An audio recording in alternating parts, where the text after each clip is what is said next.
Everything is fine here on Detention Block AA23, a Star Wars podcast. I'm Michael Mudge, joined by Zach Alt today, talking mostly things Star Wars. We'll dive into some Bad Batch stuff, but first, how's everything going with you, Zach? Good. Like I was saying before we hopped on, it's a busy work week, but excited that we're getting towards the end of the week and we get to chat Star Wars tonight. It'll be fun. Heck How yeah. about you? Yeah, so it's end of the year stuff for Target because our financial year ends at the end of January. So it's a lot of wrapping things up. So that ends after Saturday. So a rush to get things done here really quickly. But other than that, I mean, we're through the holiday portion for work too. So things are also dying down a little bit. But, other than that, just getting ready for the baby to come, getting the room all organized and doing the whole nesting portion of things. But on another note, though, I did replace one of our broken TVs from a couple months ago. So I got a new TV and it's one of those Nice. OLED ones. And Star Wars never looks so beautiful than on an OLED TV. Holy crap. Yeah, Now I have I got a QLED okay. a year and a half ago, I think, or 2 years ago, like during the pandemic. I got that. I upgraded my sound system and then got a 4K player so I could because I bought the huge Skywalker Saga on 4K and it Sure. looks amazing. I mean, I've never seen like the color differences between like blacks and white. Like now I need to go back and watch the last season of Game of Thrones so I can actually watch that episode of the actual battle so I can see it. But oh my God. So I've been going back and rewatching a lot of the shows and it's been fun just seeing it from a whole new lens pretty much. That's great. But yeah, so just a couple of news bits to talk through first.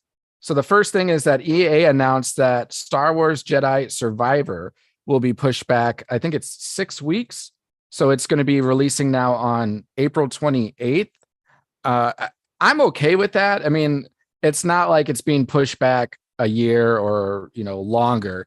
It's just 6 weeks. And I would rather have them do it correctly and have all the bugs and everything fixed versus just being able to play right away. What do you think?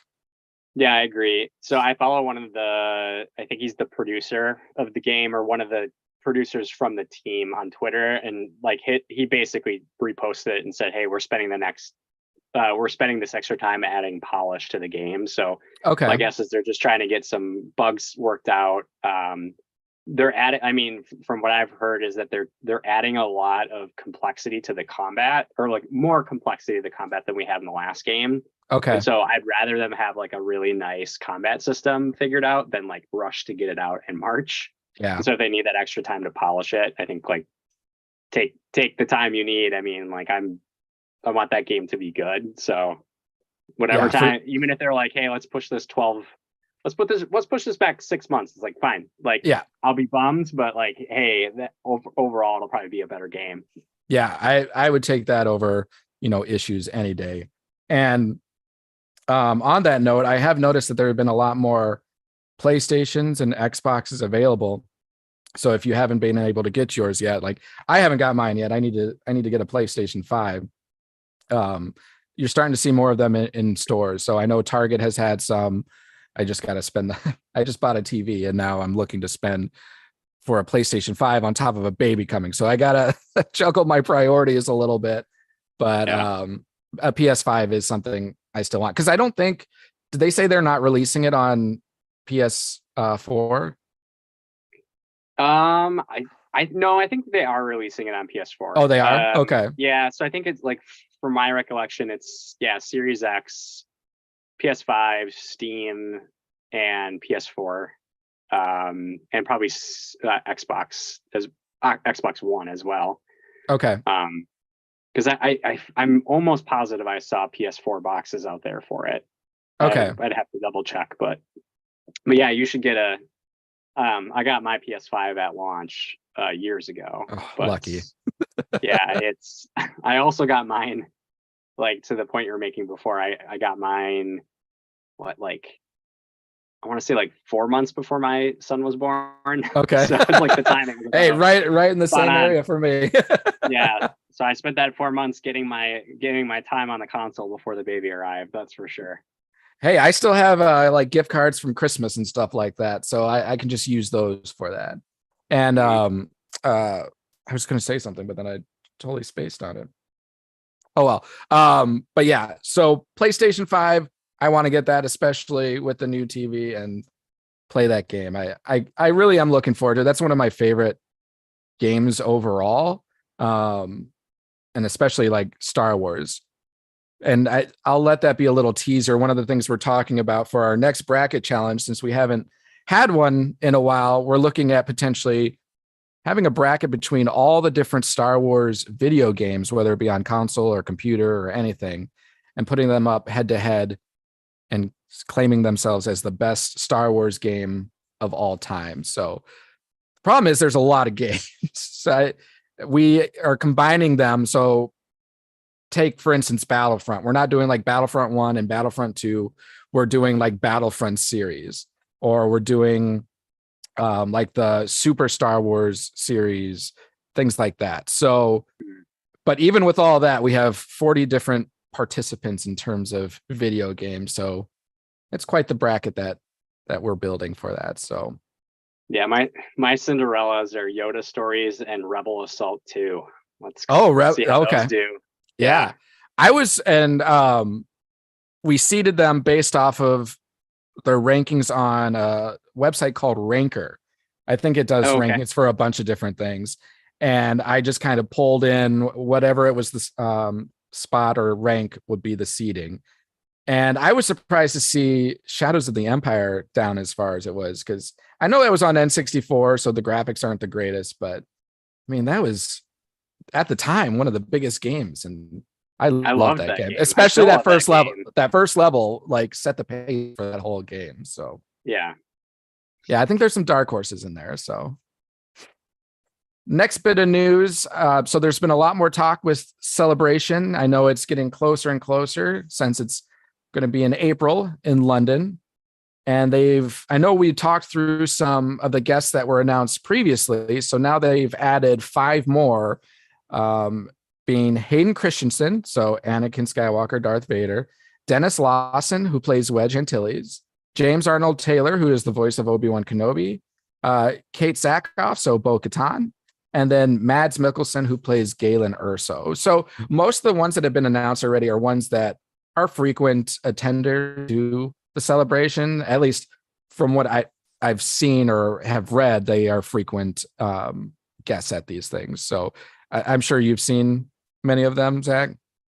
Yeah, it's been pretty much I mean, Hayden Christensen in the past, like that, he's been newer to the scene. Like he's now become almost like a standard guest. But like when I saw him in 2018 in Orlando, like it was not like, people freaked out because he stayed away from the convention scene forever. But now he seems to be doing it like every year, which is great. Like he seems to be especially with the Kenobi show, re-embracing, or the fans, I would say, I think it's re-embracing him. The only thing I thought was kind of not necessarily surprising, because he tends to be there, but James Arnold Taylor has had some significant health issues. I think he had a heart attack not too long ago, so I was kind of surprised that he actually is going to make it. But that's great. Like is he from overseas? He may be. I'm not exactly. I think he's U.S. based. He is U.S. based. Okay. Because I was just wondering if that played a factor in it, being that it's in London. It might be easier in terms of health reasons. So yeah. So I mean, it's good to see that he's back, back in the fold. So yeah. And first, just since we're live, I should mention, because we're live, come talk to us. And in regards to that, shout out to Captain Jack. What's up? Nothing much, man. Just talking some Star Wars, this is what we love doing. Yeah. So you're probably, you are the most frequent visitor to Star Wars Celebration out of all of us. And being in London, obviously it's harder to get to. So Are you feeling the itch at all, or a FOMO that you're not able to go? FOMO for sure. Yeah, I mean, I think like it'll be cool to go in London. Like I heard the last one that was there was really cool, but like I don't know, for me, it'd be hard to go to Europe and not go see like if I were to do this, like I'd have to extend it by like another 10 days or so to Yeah. go Oh, see for sure. everything and travel, and like I would feel weird just going there for celebration and then flying back.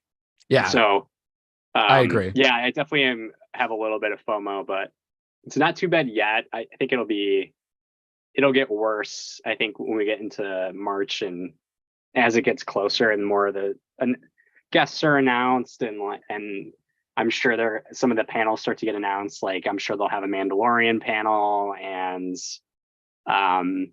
maybe they'll even have some news from. Well, they're gonna have news, but maybe they'll even have some stuff like that's been heavily rumored, like an Ahsoka panel.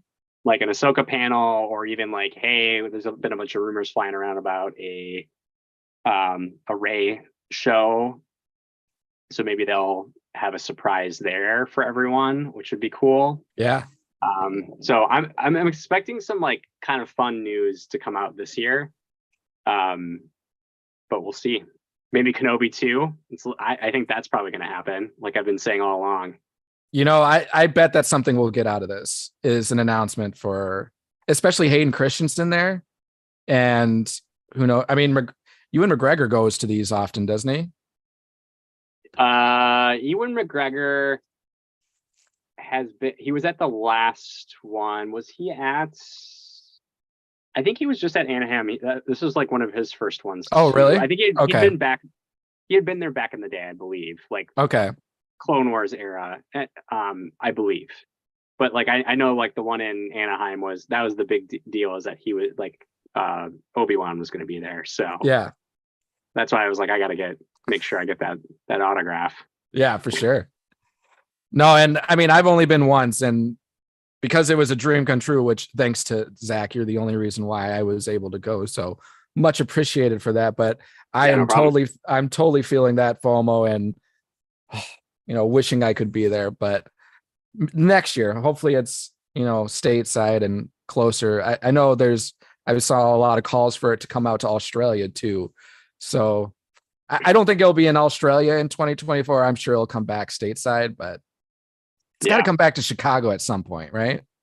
Yeah, I think so. Like I would bet they jump back to Florida or California again, just because it gives Galaxy's Edge a nice bump. And they like to do like, that's what's kind of fun about those ones, is they usually do like the firework night at the park, and that's cool. Like that sells out really, really, really fast. And I wanted to do that when I just couldn't get to the Anaheim one this year, unfortunately, for this past year.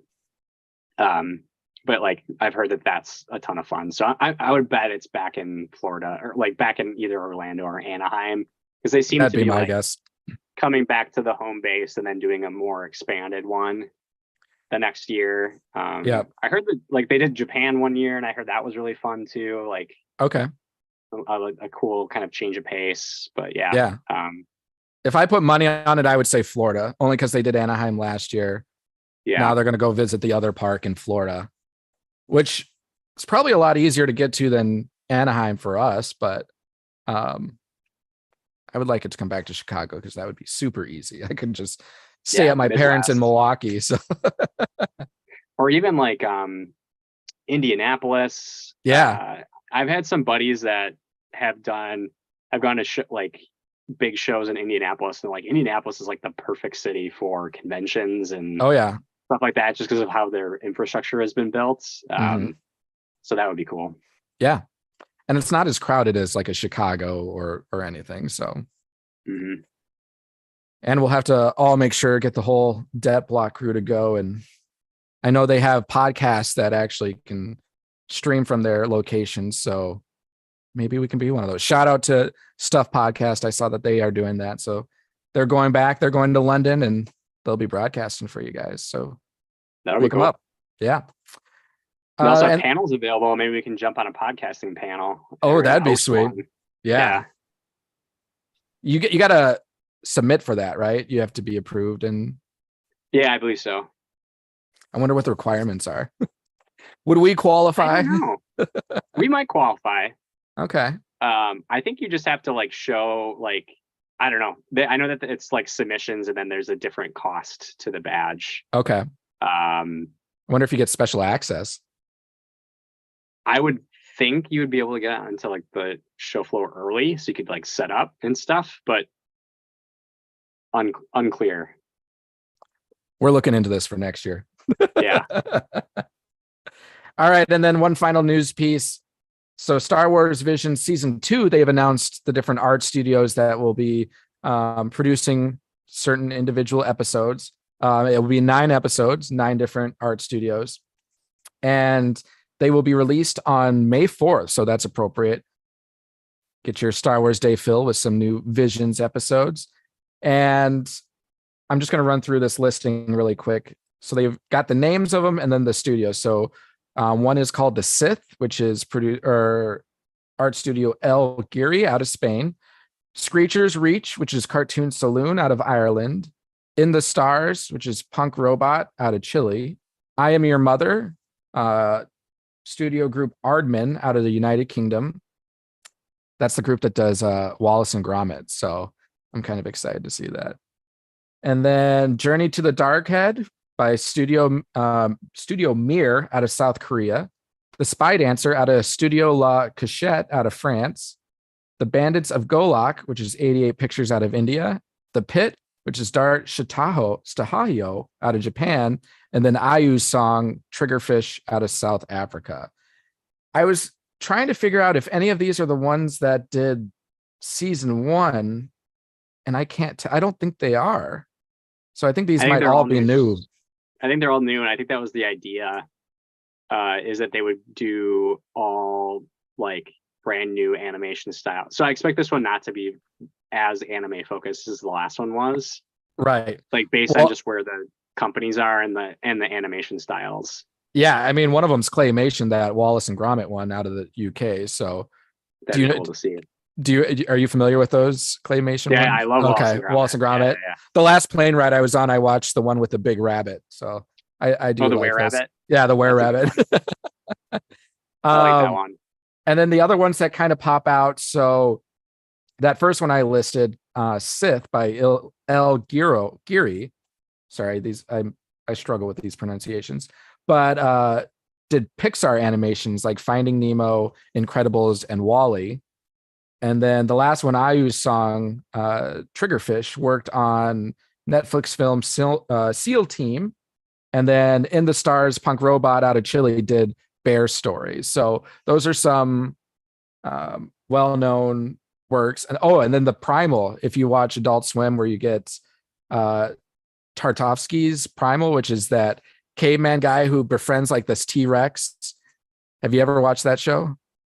I'm familiar with it. I haven't watched it. It's really good. There's not much dialogue in it because I mean it's a caveman and a T-Rex, but just the illustrations and everything, it's pretty gory, but it's pretty awesome. So I am looking forward to seeing some of these and curious what they're going to have to bring.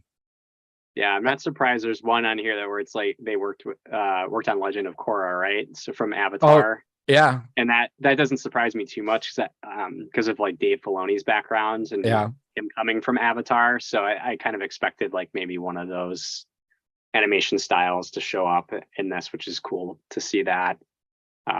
Plus, I like the Love, Death, and Robots. That's like very distinct. It's another big one. Mm-hmm. So this one will be cool, I think, because it seems like it's going to be a good, healthy mix of different animation styles. Yeah. And they're all going to be released at the same time, right? That's what they did for season 1. They all dropped on the same day. Yeah. Perfect. All right. So then want to just kind of talk Bad Batch. We have had 2 new episodes since the last time. Well, I know Dustin and I kind of talked episode 5 a little bit last week, but we'll kind of dive into it a little more today. So episode 5, which was Death Tomb, and then episode 6, which is Tribe. And I know, Zach, you haven't seen Tribe yet, so we'll try not to spoil it too much for you, but we'll still kind of talk to it. Spoil away. Okay, Spoil you away. don't I'm mind? fine with it. Yeah, Okay. I'm fine with it. Like Well, I kind of said a few weeks ago, I'm like I'm kind of lukewarm on Bad Batch, like, and I will watch it, like I'll catch up on it. But yeah, I haven't been the biggest fan of the season so far. Hopefully, it'll start to pick up again for me, and I'll change my tune, but we'll see. yeah, and with that, we'll start with that first episode. Well, not first one, but episode 5, which was kind of another. I don't want to say miss because it's someone telling their own story, but Mhm. Zach and I we were talking before we jumped on, and it just you kind of end where you started. You didn't really progress the story at all. I don't know. Why don't you give your thoughts first, and then we'll kind of talk about Well, it. no, I see where you're going too. Like, because I at the very least, I was kind of hoping that okay, they found this artifact, like that was going to play somewhat into the story in some way. Nope, that was destroyed.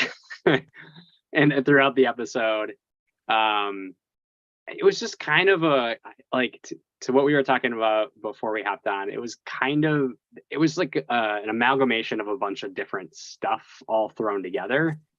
And I don't know if it worked super well. There were elements that I thought were really cool. Like I really liked the fact that they kind of did like a more of like an archaeology type adventure where they're kind of going back through like a lost civilization to find some ancient artifact. I thought that was kind of cool, and obviously had a ton of references to Raiders of the Lost Ark. Mm-hmm. Like even there's this scene where she goes like this, like Yep. Omega does does like the little like hand gesture like in Raiders that Alfred Molina does when Harrison Ford's swapping the Yep. trying to grab the icon at the beginning of Raiders. Like I thought that was kind of fun, but like it was like a little too on the nose. I don't know. And then there's just like so much sci-fi stuff that just kind of got thrown in there on top of it. I thought the creature design of the giant robot was way too close to a video game series that I play, which I think Dustin probably mentioned. It sounds like last time. It was like basically Horizon Zero Dawn, like the same creature. Yeah. Like it looked identical to the creatures in Horizon Zero Dawn that where you're able to basically upgrade your map. So the tall necks. Yep. Yeah. So I don't know. It had some fun elements, but it just like I kind of felt like fell a little bit flat, especially because it really didn't matter. Like there was nothing tied back to a larger story, and I was kind of just hoping that maybe there would be a couple elements that would redeem it, where it's like, okay, we found this artifact and this is going to be important to the arc of season 2, like in some way. What do you because you're talking about how like that creature or whatever was very similar to the one from Horizon. You have to figure that there's someone on this project that knows how close it resembles, right? You would think. So are these things intentional? I mean, obviously Raiders of the Lost Ark stuff, obviously intentional. I mean, it's Lucasfilm. Yeah. You can't be in Lucasfilm and be like, oh, we didn't know we were copying stuff. Like it's your own product. So things like that, that's kind of like paying homage to certain things. But when it's something like out of Horizon, is that intentional, or what do you think the reasoning behind having something so similar is? I sort of feel like it probably is like where they're trying to put an Easter egg in there that like maybe one of the animators or someone that is in the creature design shop as a huge gamer and just wants to pay homage to Santa Monica Studios, which is an amazing video game developer. I think Santa Monica Studios did that one. Could be wrong. That could be the fact. It could just be that, or it could just be like, hey, we wanted to design this creature, and it just happened to look like that. I just find it's so close that it's like it almost feels like there's no way they didn't copy it as a sort of Easter egg to that series. Yeah, and I'm a firm believer is there's no such thing as coincidences. Like everything happens for a reason or everything is done for a reason. So Hmm. there's a reason behind it, and I would love to know what it is. And I mean, you might be absolutely correct. Um, it just sometimes can come off, especially in an episode like this where you have all these different things.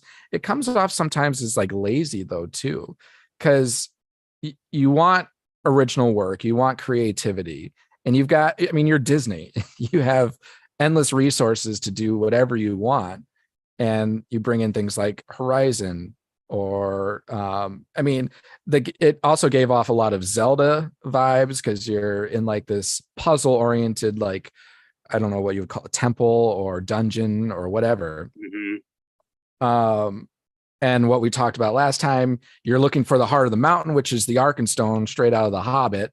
So Yeah. it's it's a little lazy, but I guess at the same time it can pay homage to it too. But yeah, and I think it's kind of funny too, because you hear all the fans talking about, I would like to do maybe a little less mission episodes, because I think that's what you're going to get out of a majority of Bad Batch is all these mission episodes. And during a time when they aren't doing a mission episode because they're in between missions with Sid, they end up doing like this side mission with Fee or whatever. So it's like, Yeah. even when Right. we're going away with missions, we're still doing a mission. So Yeah. how do I you feel feel like about? they should just, yeah, like to that point, I'm just like, I feel like they should just make it a video game. Like that's what I'm Yeah, starting to like watch the show. I'm like, this should just be a video game and not a show. Because it's so mission oriented and side quest oriented. I'm like, this would be a great, like that episode would have been a really fun yeah, uh puzzle in a video game. Like this would have been really cool to be able to do that as a side quest. yeah. I agree. I do think that as we get further into the season, it will probably start to follow a more linear timeline, or maybe a single mission that turns into a story. I think we got that. I'm trying to recall back to season 1. I think we kind of had the same thing. I mean, it started out not mission oriented because Bad Batch are just kind of surviving, and they come across Order 66 and getting out of that, and then it ends with the destruction of Camino. So you have some story there. So I think the end of season 2, maybe the second half, or maybe even starting next week, because we have a double episode that Hmm. gets aired at the same time, which tells me that they're more connected if they're releasing those 2 episodes at the same time. So Yeah, maybe I we're would going to think be so too. starting to get into a story um, for Bad Batch. But yeah, because if you're just going to keep doing missions, I don't know. It makes me less interested, because then the Yeah. episodes and they're only like 25 minutes long. So everything gets rushed, and then you feel like you don't really get anywhere. So Yeah, I agree. And like to me, it's starting to fall a little bit into some of the traps of like certain parts of the Clone Wars where mhm. it just sort of started to deviate, or you would have episodes that didn't involve like the main characters at all. Like you'd have like a C3PO episode, or Right.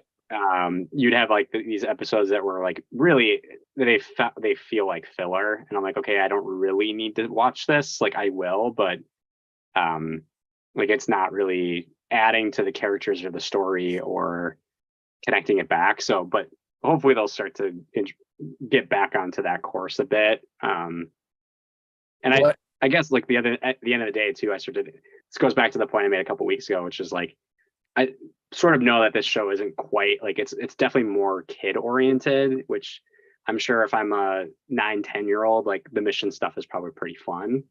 Yeah. And so it's a little bit of that too, where it's like um not meant for an adult man. But it still gets kind of dark though, too. That's true. I mean, it is definitely more of a kid's vibe to it, but there are still some dark elements. And I do think Bad Batch does have potential, especially with what we've talked about, with how the Empire plays a part. And you've got this whole thing with, we were talking about the strength of will, when it comes to the clones with their chips, their, what are they? Inhibitor chips, is that what they're called? Yep. um and whether they have whether the chips are working or not, if their power of will can overcome that. So I think there's still a lot of deep and dark things that can come out of the show. It's just, I don't know.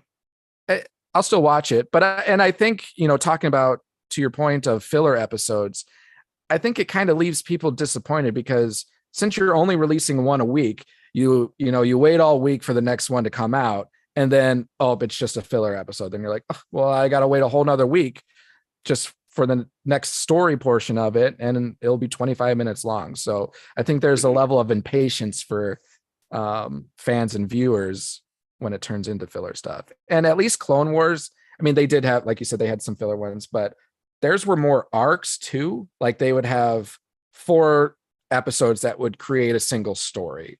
And Right. like season 7 was what, 3 different arcs, 12 episodes, 3 different arcs. There was one kind of filler arc, but 2 of those arcs were really good. But yeah. So if Bad Batch could at least do arcs, that's something a little better. But and then the other thing that we were kind of talking about is the Zepho in this. I think that was the coolest thing I took out of it.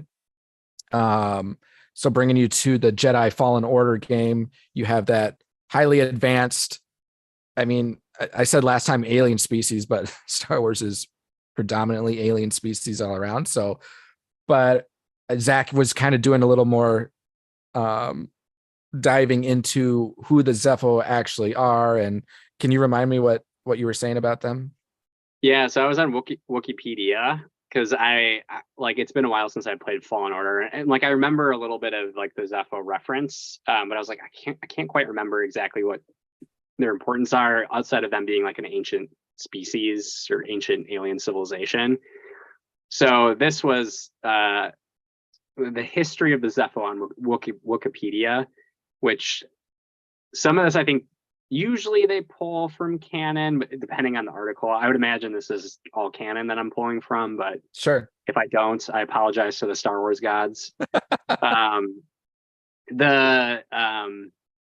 So yeah, the gist of the Zepho is that they evolved on the planet of the same name, so the planet Zepho, where they constructed statues and relics dedicated to their sort of sages or gods. And then they're protected by ancient automatons known as tomb guardians.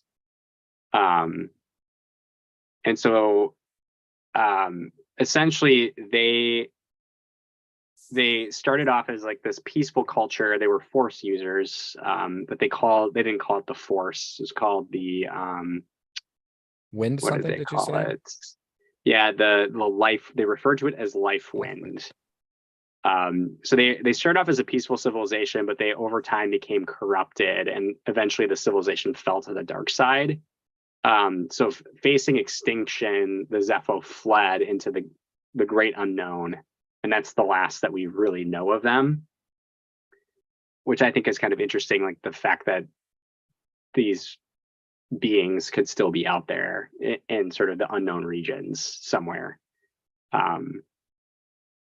Yeah, because going back to Fallen Order, you don't get much out of the Zepho, but you do have the one, I'll call it force vision. Well, you have the level that you go to. It's that tomb, and there's the buried Zepho in like the tomb, and you fight those 2 like statue creatures who Dathomir, right? Yeah, and they have the like sphere, that energy sphere, and like the way to defeat them is you use the force to grab that sphere out, and it like disables them for a little bit, and you attack them. Oh yeah. And that sphere gave off that laser energy, very similar to that creature from episode 5. So, and I know they introduced some of that lore like through some of the script readings that Cal Kestis comes across. And I know he has that like force ability. He can touch something and sense something. So he was able to get a little bit of that. The history through the object. Yeah. Yep. So just kind of thinking about all of that, do you think Disney has a plan that they're going to bring them back? Because you were talking about that future projects going beyond like the Skywalker saga.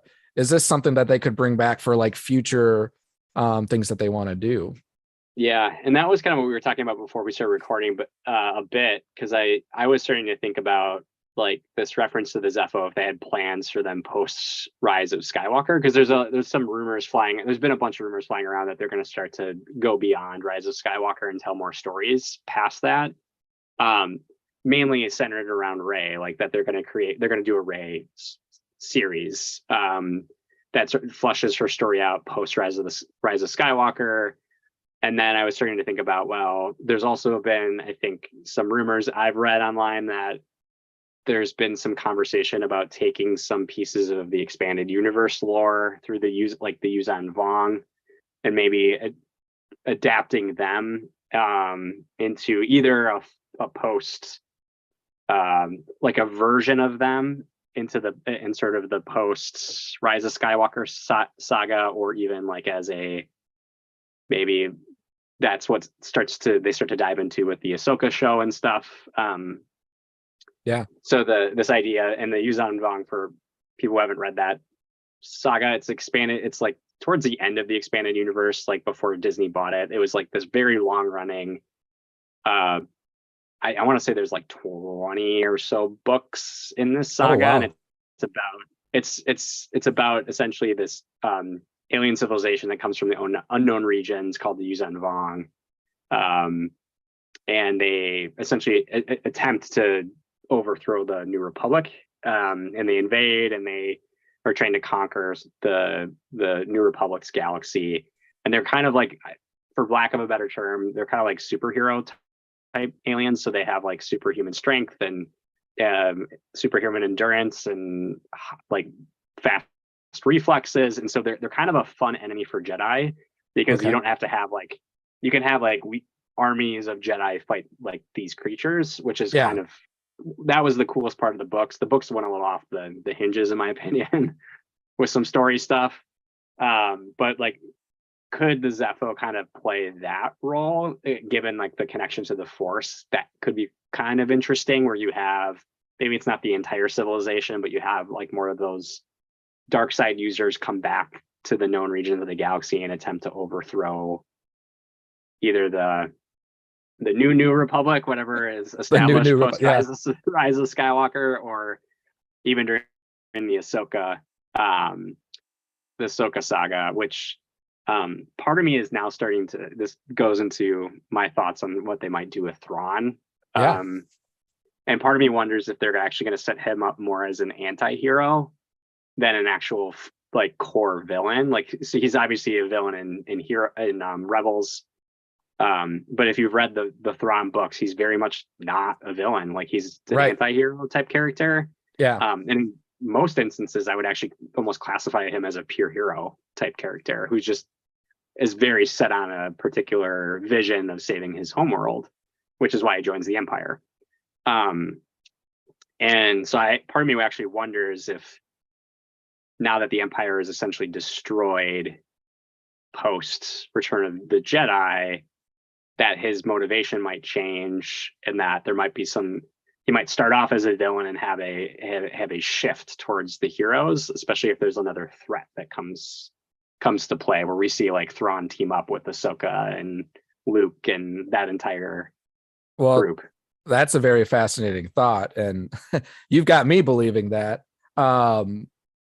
Especially thinking, because the world between worlds is going to play a part in this, and maybe he's going to get some insight into like the future or the past, and which changes his kind of mindset on his allegiances. But yeah, I mean, I agree, because from what I picked up on him through the books, he's not a villain. He's just, I don't know, he's just a genius. He's a military genius who, like you said, he'll have a mission and he just follows by it. So maybe he's going to run into something in this whole, because how did he get pulled? Was it the world between worlds that pulled him and Ezra? I'm trying to recall back to Rebels. No, that was him, and that's how Ahsoka was saved. Right, Ahsoka was. So how did Thrawn end up with the space whales out? Oh, that was Ezra. So Ezra used the Force essentially, and there's like, was it like a black holes thing, or what was that? No, so he transported in Rebels, they introduced these whale characters that can travel through hyperspace. They're able to jump into hyperspace, so he summons these whales because that's Ezra's That's what it ability. was. He has connections with creatures, and he brings them into with that ultimate battle with Thrawn, and basically uses the Force to transport all of like Thrawn and him with these whales out somewhere that we don't know, and that like Okay. he disappears for until the end of Return of the Jedi, which I thought was going back to Rebels was a very cool way to end it, because your assumption going in that entire time is like, oh well, he has to die because Luke is like the last Jedi by the time Right. A New Hope starts. So I thought that was a cool way that like he gets transported way away, and then like he's just out off somewhere, and we don't see him in the main saga, which is interesting. Okay, so he just kind of hyperspace jumped somewhere essentially, and not like I was thinking something more along the lines of like a Rick and Morty like portal jumping maybe to a different time or something. Okay, so he does that to save Ahsoka. Right, I recall that. I just couldn't remember how that all unfolded at the end for Rebels. So okay, that makes more sense then. Yeah, but yeah, we know he's going to play a part. Thrawn's coming back, and so going back to the Zepho, I mean, and because you said they kind of went to the dark, not what they would affiliate, corrupted by the dark side. So you would have to think there's some kind of split in terms of there are probably some Zepho that are good guys and then some Zepho that are bad guys. So maybe there's a Zepho that goes rogue, some bad guy, and then comes to what we know of, the Star Wars universe and cause havoc. So then maybe the good Zepho come and, unite with Rey and the Jedi or something like that. So, yeah, which would be a cool way. I think those types of creatures would be a cool way to explore like the origins of the Force, which I think is like something that hasn't been told yet. It's been told a little bit in Clone Wars. They've done probably the best job of it with different arcs throughout the Clone Wars. Mm-hmm. So that would be kind of cool to see. There's also an alien civilization that they introduced in the Thrawn series too that could play that role of, and that could play more of a role with like the Thrawn arc. Yeah. In Ahsoka. Yeah. No, and you brought up the point of the New Republic. What are they now? I mean, because the New Republic's still around, right? I know some of their like Hosnian Prime got blown up, but the Republic is still there. And the resistance subset of the New Republic, right? We're made to believe at the end of The Last Jedi, by the beginning of Rise of by the end of The Last Jedi, that there's like 40 people left in the New Republic. Well, and it's so weird that on the Millennium Falcon. Were you thinking the same thing when you were watching that movie? So, not to go bad into Last Jedi too much, but I felt like the number of people they had left kept altering or kept changing. Yeah, it did throughout the movie. Like even when they were behind, the barrier or the door, kind of safeguarding themselves in their fort or base or whatever, there were still probably like, I would say 100+ people. But then you fast forward to the amount of people that make it on the ship, and there's like 10. It's like, wait a minute, what happened to all these people? So, well, I mean, they do show a bunch of ships getting blown up, and then you have the Haldo maneuver, and then you have the battle on the salt planet, which wipes out a bunch of them. Yeah, so I guess it's believable that they're whittled down to 10, but like by the end of that movie, we're like I said, we're led to believe that the entire New Republic has been completely wiped out. It's like, wait a second.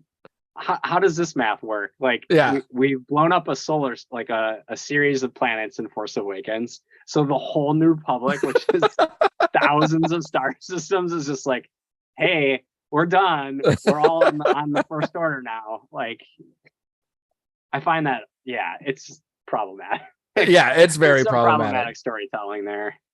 And I mean, even during the whole movie of The Last Jedi, I was thinking to myself that there has to be more New Republic than what's left of their sector. And I was thinking that to me, it makes a little more sense if they're the last of the resistance, but the resistance is just a subset of the New Republic. So like the New Republic has multiple different armies, but so I think that the New Republic is still very much out there in my eyes. So. In my eyes, I think there is. But even if the New Republic is still there, how long are we going to call them the New Republic? And this should be called the Republic, because yeah, that should just be called the Republic, which we've had multiple times already. So are they just going to change their name, or I have no idea. Yeah, it's well, and this is why, like, when I say stuff like this, like, there are other people that, I have differing opinions on the sequel saga, where they'll be like, well, you wanted all this space politics. I'm like, well, not a lot, like, not too much space politics, just a little bit, like, just give me like, well, you need like a little setup here, like, so that I can understand what's going on, and like, because even they don't really do the best job of explaining what the resistance is. Right. Which you kind of are like, okay, I think it's kind of like almost like a terrorist cell within like a. To me, it was like equivalent to what Saw Gerrera's group was. Yeah, they're kind of like a splinter cell of their New Republic, where they're like acting of their own accord because they believe the First Order is a threat. Which I'm like, oh, that's like, because that happens in the expanded universe. Like at some point, in the expanded universe, like essentially what happens is they're not able to fully wipe out the Empire, and so they have a truce. They say, okay, this is the New Republic territories. We're going to have these planets and this, and then they push the Empire remnants out to the fringes of the galaxy, and they have their sort of cluster planets and things like that. And that's like, I think we needed just a little bit of that to set the stage for the whole sequel saga. And we don't need to go back into all the fixes, but that is one for sure.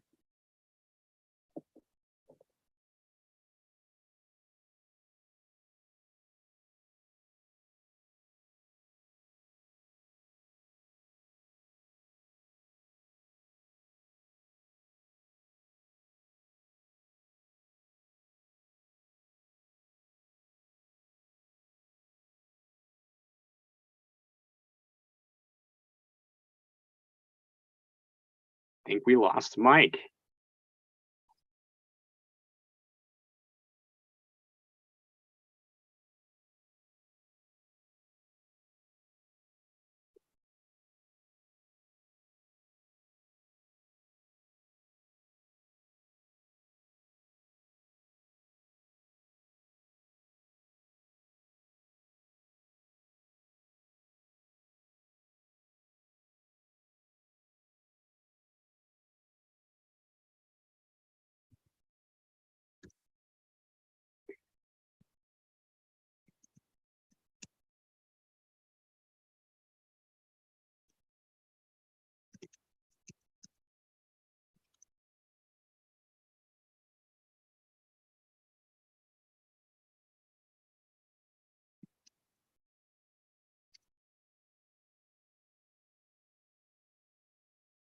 Oh, Mike's internet went out, so we'll see. He'll be back here in a second.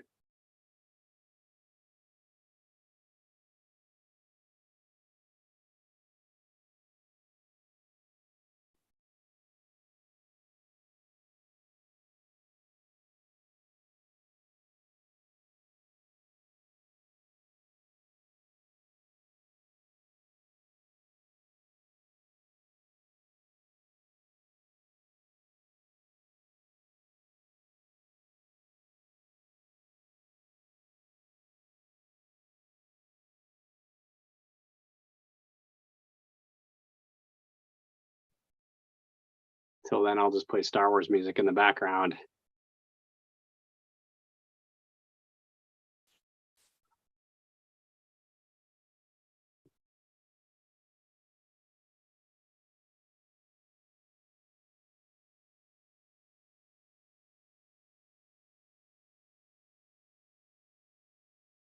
Some Empire Strikes Back. Let's do this.